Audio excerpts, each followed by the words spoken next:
Students, இன்றைக்கி environmental science and sustainability subject பார்க்குறோம். அதில் ஃபஸ்ட் யூனிட்டில் ஒரு 13 மார்க் பார்க்கலாம். சரிங்களா? ஃபஸ்ட் ஒன் சிலபஸ் படி. சிலபஸ் ஃபஸ்ட்டு உங்களுக்கு காமிச்சிட்றேன். சரிங்களா? இதுதான் உங்களுடைய சிலபஸ். உங்களுக்கு விசிபிளாக இருக்கும்னு நினைக்கிறேன். சரிங்களா?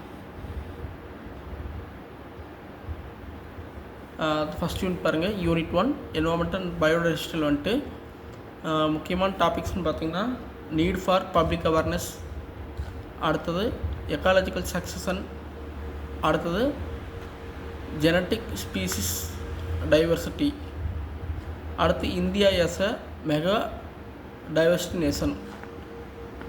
கிட்டத்தட்ட எல்லாமே வந்துட்டு ரிப்பீட்டடாக கேட்குறது தான். சரிங்களா? இன்சிட்டு எக்ஸிட்டு லாஸ்ட் லைன் பாருங்கள், அதுவும் இம்பார்ட்டன்ட் தான். அடுத்து habit loss, poaching of wild life, man wild life conflict, hotspots of biodiversity எல்லாமே வந்துட்டு ரிப்பீட்டடாக கேட்குறது தான். சரிங்களா? அதே மாதிரி இதை வந்துட்டு ஃபுல்லு 13 மார்க்லாம் எதிர்பார்க்க முடியாது. 4 மார்க்ஸ் 3 மார்க்ஸ் இல்லைனா ஒரு 8 மார்க் ஒரு 7 மார்க் அந்த மாதிரி மாற்றி மாற்றி கேட்பாங்க. ஒரு 6 மார்க் 7 மார்க், 13 மார்க்னால் 6 மார்க் 7 மார்க் அந்த மாதிரி கூட கேட்பாங்க. ஆனால் எல்லா பற்றியுமே மினிமம் ஒரு 1 பேஜ் எழுதுகிற மாதிரி படிச்சுட்டு போகிறது தான் பெட்டராக இருக்கும் இந்த சப்ஜெக்ட்டுக்கு. சரிங்களா? ஃபஸ்ட்டு வந்துட்டு இன்றைக்கி இம்பார்ட்டன்ஸ் ஆஃப் என்வாரன்மெண்ட் பார்க்கலாம். எதுவும் சொல்லிட்டு பாருங்கள். இதை பொறுத்த வரைக்கும் ஜென்ரலாக எழுதுகிற மாதிரி தான் இருக்கும். மினிமம் எல்லா டாபிக் பற்றியுமே என்னென்னு தெரிஞ்சுக்குங்க.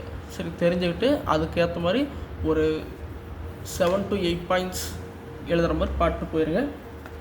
எப்படி கேட்டாலும் நீங்கள் வந்துட்டு எழுதிடலாம். சரிங்களா? 13 மார்க் ஒரே கொஸ்டினை கேட்டிங்கனாலும் ஒரு பேஜ் ஃபுல்லும் கரெக்டாக எழுதிட்டு அதை பேஸ் பண்ணி நீங்கள் ஸ்டோரி எழுதினாவே மார்க் கொடுத்துருவாங்க. இல்லை 5 மார்க் 6 மார்க் கொடுத்தா கேட்டிருந்தாங்கன்னா ஒரு பேஜ் நீங்கள் கரெக்டாக எழுதியிருந்தாவே ஃபுல் மார்க் போட்டுருவாங்க. சரிங்களா? இப்போ வந்துட்டு ஃபஸ்ட்டு பார்க்கலாம். நீட் ஃபார் பப்ளிக் அவேர்னஸ் பாருங்கள். பப்ளிக் அவேர்னஸ் அப்படின்னா என்வாரன்மெண்டல் நல்லா இருந்தால் மட்டும்தான் பீப்புளான நம்ம வந்துட்டு அதில் ஹெல்த்தியாக ஹாப்பியராக சஸ்டைனபிளாக வாழ முடியும். அதனால் என்ன பண்ணணும்னா நம்மளுடைய என்வாரன்மெண்டலை நம்ம சரௌண்டிங்ஸை வந்துட்டு க்ளீனாக வச்சுருக்கணும். சரிங்களா? அது அப்போது என்ன பண்ணணும்னா என்வாரன்மெண்டலை பற்றி நமக்கு பப்ளிக்கான மக்களான நமக்கு வந்துட்டு நல்ல ஒரு புரிதல் இருக்கணும்.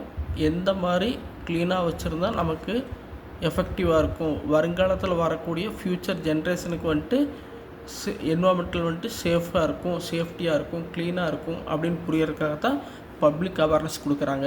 சரிங்க? பப்ளிக் அப்படின்னா நம்ம மக்களை தான் வந்துட்டு பப்ளிக்னு சொல்கிறாங்க. அவேர்னஸ்னால் விழிப்புணர்வு. சரிங்களா? எதனால் என்வாரன்மெண்டல் கெட்டு போகுதுன்னு மெயின் ரீசன் பார்த்திங்கன்னா பாப்புலேஷன் இன்க்ரீஸ் ஆகிட்டே இருக்குது. அப்போ வந்துட்டு நமக்கு அவங்களோட பேசிக் ஃபெசிலிட்டிஸ் எல்லாமே அதிகமாக தேவைப்படுது.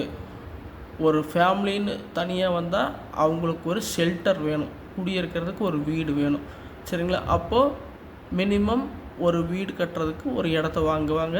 அப்போது நமக்கு இதே மாதிரி ஒவ்வொருத்தராக இடத்த வாங்குவாங்க. வீடாக கட்டும்போது என்னாங்கன்னா எர்த்தோட சர்ஃபேஸ் மேலே ஃபுல்லுமே வீடு தான் இருக்குது, எம்டி லேண்டே இல்லாமல் போகுது. சரி, அது வந்துட்டு இன்க்ரீஸிங் பாப்புலேஷன். அடுத்து அர்பனைசேஷன்னா மோஸ்ட் ஆஃப் த பீப்புள்ஸ் வந்துட்டு வில்லேஜிலிருந்து எஜுகேஷன் இருக்குது அதை நம்பி டவுன் நோக்கி நகர்ந்து வந்துடுறாங்க ஃபார் ஜாப் பர்பஸ். சரிங்களா? அப்போது இருக்கக்கூடிய சிட்டிஸ் வந்துட்டு பெருசாகிட்டே போகுது. ஒரு காலத்தில் வந்துட்டு உங்கள் சிட்டி பார்த்திங்கன்னா 20 இயர்ஸ்க்கு முன்னாடி வந்துட்டு ஒரு 100 ஹவுஸ் 200 ஹவுஸ் இருந்திருக்கும். இப்போ பார்த்திங்கன்னா 200ங்கிறது 400 ஹவுஸ் ஆகிருக்கும்.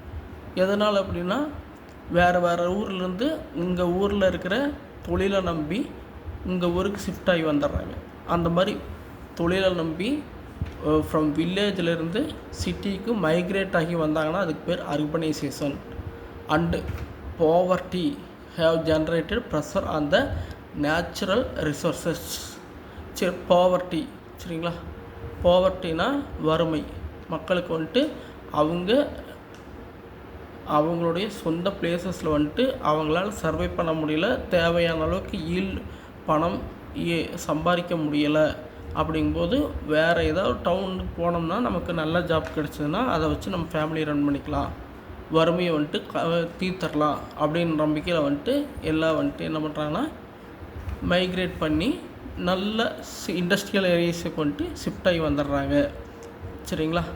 அதனால் என்ன ஆகுது, இண்டஸ்ட்ரியல் ஏரியாஸில் இருக்கிற நேச்சுரல் ரிசோர்ஸ் வந்துட்டு இப்போது நேச்சுரல் ரிசோர்ஸை முன்னாடி வந்துட்டு ஒரு 20 வருஷத்துக்கு முன்னாடி உங்கள் ஊரில் இருந்த நேச்சுரல் ரிசோர்ஸான வாட்டர் எல்லாம் என்ன பண்ணாங்கன்னா உங்கள் ஊரில் இருந்து 100 ஹவுசஸ் மட்டும் யூஸ் பண்ணாங்க. இப்போ வந்துட்டு 200 ஆச்சு, 400 ஹவுசஸ் வந்துச்சு. 400 பீப்புள்ஸ் யூட்டிலைஸ் பண்ணுறாங்கன்னா நேச்சுரல் ரிசோர்ஸான வாட்டர் வந்துட்டு கம்மியாகிட்டே போகும். வாட்டர் டேபிள் வந்துட்டு என்ன ஆகும், மேலே இருக்கிற வந்துட்டு எல்லாருக்கும் அதிகமாக கன்சியூம் பண்ண டவுன் ஆகிட்டே போகும். சரிங்களா? அடுத்தது இதனால தான் என்ன ஆகுதுன்னா lead to the degradation of the environment வந்துட்டு அதனால தான் பொல்யூஷன் ஆகுது. டீக்ரேடேஷன்னா அதனோட உண்மையான தன்மையிலேருந்து மாறுறது. சரிங்களா?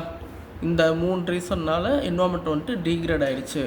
ஒரு பாயிண்ட் ஆச்சு. Second point, humans are responsible for natural resource degradation of air, water, social. இதெல்லாம் வந்துட்டு ரிசோர்ஸஸ், வளங்கள், இயற்கை வளங்கள். இதெல்லாம் வந்துட்டு எதனால் அர்பனைசேஷன்னாலேயோ இல்லை பாப்புலேஷன் இன்க்ரீஸ் ஆகிறதுனாலையோ வந்துட்டு குறைஞ்சிட்டே போகுது. பீப்புள் தான் வந்துட்டு, ஹியூமன்ஸ் தான் வந்துட்டு மெயினான ரெஸ்பான்சிபிலிட்டி அப்படின்னு 2 பாயிண்ட் எழுதிக்கிறோம். சரிங்களா? To get rid of this problems, இந்த ப்ராப்ளங்களை தவிர்க்கணும் அப்படின்னா மக்களுக்கு வந்துட்டு அவேர்னஸ் க்ரியேட் பண்ணணும், விழிப்புணர்வை வந்துட்டு ஏற்படுத்தணும். எப்படி ஏற்படுத்தலாம் பார்த்தீங்கன்னா, first one awareness through education. சரியா? எஜுகேஷன் படிக்கக்கூடிய புக்ஸில் வந்துட்டு சின்ன வயசுலேருந்து படிக்கக்கூடிய புக்ஸ்லேயே வந்துட்டு என்வாமெண்டலை பற்றி வந்துட்டு சிலபஸில் சேர்த்தரணும். Must be a part of the curriculum even from the childhood in schools. சரிங்களா? புரிஞ்சுட்டு நினைக்கிறேன். Next one, awareness through the mass media. நமக்கு இப்போ மாஸ் மீடியா போய் சோசியல் மீடியாவே வந்துருச்சு. சரி, நம்ம ரெகுலராக எதை யூஸ் பண்ணுறோமோ அந்த மீடியா மூலயமா வந்துட்டு மக்களுக்கு வந்துட்டு கண்டினியூஸாக எஜுகேட் பண்ணிக்கிட்டே இருக்கணும். சரியா? டாக்குமெண்ட்ரி ஃபிலிம்ஸ் எடுக்கிறது, கார்ட்டூன்ஸ் வச்சு காமிக்கிறது. கார்ட்டூன்ஸ்லாம் போட்டோம்னா நம்மளோட யங்கர் ஜென்ரேஷனுக்கு வந்துட்டு பார்த்த உடனே டக்குன்னு புரிஞ்சுக்குவாங்க. டாக்குமெண்ட்ரிஸ்லாம் நிறைய எடுக்கணும். சரிங்களா? அடுத்து 3வது ட்ரைனிங் ப்ரோக்ராம்ஸ் வந்துட்டு இயர்லிங்கிற ஒவ்வொரு ஏரியாலையும் வந்துட்டு ட்ரைனிங் ப்ரோக்ராம்ஸ் மாதிரி கண்டக்ட் பண்ணணும். எதுக்காக, இருக்கிற ரிசோர்ஸஸை வந்துட்டு எவ்வளோ மினிமமாக யூஸ் பண்ணி அதிகமான ஈல்டு நம்ம எடுக்க முடியும், அந்த மாதிரி வந்துட்டு மக்களுக்கு வந்துட்டு அவேர்னஸ் க்ரியேட் பண்ணணும். சரிங்களா? கம்மியான வாட்டரை வச்சுட்டு அதிகமான அவுட்புட் எப்படி எடுக்கலாம். உதாரணமாக அக்ரிகல்ச்சர்லேயே கம்மியான வாட்டரை வச்சுட்டு அதிகமாக இன்புட் எப்படி எடுக்கலாம், அதிகமான அவுட்புட் எப்படி எடுக்கலாம். சரிங்களா? அந்த மாதிரி வந்துட்டு ட்ரைனிங் ப்ரோக்ராம்ஸ் கொடுக்கறது. அடுத்து பை அரேஞ்சிங் த காம்படிஷன். சரிங்களா? அப்புறம் ஸ்கூல் ஸ்டூடெண்ட்ஸ்க்கெலாம் வந்துட்டு காம்படிஷன் ஏற்பாடு பண்ணலாம். தலைப்பு வந்துட்டு பார்த்திங்கன்னா ஹெட்டிங் வந்துட்டு என்வாமெண்டல் சயின்ஸ் பற்றி ஹெட்டிங்ஸ் எந்த மாதிரினா ஸ்டோரி ரைட் பண்ண சொல்லலாம், எஸ்ஏ ரைட்டிங் வைக்கலாம், கட்டுரை போட்டி, இல்லைனா drawing competition. Must be organised nation wide for students, officials as well as public can be awarded for the best efforts. சரிங்களா? அடுத்தது NGOs, நான் கவர்மெண்ட் ஆர்கனைசேஷன். அடுத்து வந்துட்டு they can act as a action groups or pressure group in organizing public movement for the protection of the environment. சரிங்களா? அதை வந்துட்டு இவங்க வந்துட்டு செயல் வீரர்கள் மாதிரி, இவங்க வந்துட்டு களத்தில் இறங்கி செயல்படுவாங்க. சரிங்களா? பப்ளிக்காக இருந்து செயலாற்றி என்விரான்மெண்டல் அவேர்னஸ் க்ரியேட் பண்ணுவாங்க. அடுத்து வந்துட்டு use of the posters and banners. சரிங்களா? அங்கங்கே வந்துட்டு அவேர்னஸ் ஏற்படுத்துகிற மாதிரி போஸ்டர்ஸும் பேனர்ஸும் வந்துட்டு ரோட் சைட்ஸில் வச்சோம்னா போகும்போது வரும்போது வந்துட்டு அவங்க பார்ப்பாங்க. எங்கெங்கே வச்சுருக்காங்க கூட can be placed in public places like park, bus stops extra. சரிங்களா? அடுத்தது celebration of important days by the government. சரிங்களா?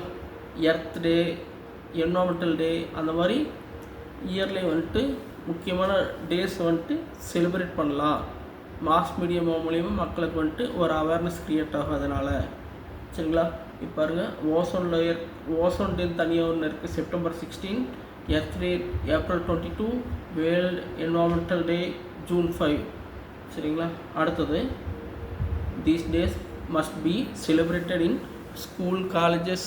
அந்த மாதிரி டேஸ்லாம் நம்ம என்ன பண்ணலான்னா, ஸ்கூல் காலேஜஸ்லேயே வந்துட்டு இருக்கக்கூடிய ஸ்டூடெண்ட்ஸ்க்கு வந்துட்டு இந்த மாதிரி story writing, essay writing, drawing காம்படிஷன்லாம் நிறையா கண்டக்ட் பண்ணலாம். சரிங்களா? இன்னும் டீப்பாக சொல்லணும்னா, இந்த மாதிரி என்ஜிஓஸில் என்ன பண்ணலான்னா, அந்த பர்டிகுலர் டேயில் ஏதோ ஒரு ஒவ்வொரு சிட்டிலையும் வந்துட்டு பப்ளிக் பிளேஸில் வந்துட்டு இந்த மாதிரி ஒரு காம்படிஷன் கண்டக்ட் பண்ண போகிறோம் அப்படின்ட்டு அனௌன்ஸ் ஃப்ளெக்ஸ் பேனர்லாம் பஸ் ஸ்டாப்லாம் வச்சு நம்ம கண்டக்ட் பண்ணோம்னா ஓரளவுக்கு வந்துட்டு அவேர்னஸ் க்ரியேட்டிவ் மக்களுக்கு. சரிங்களா? Okay, thank you.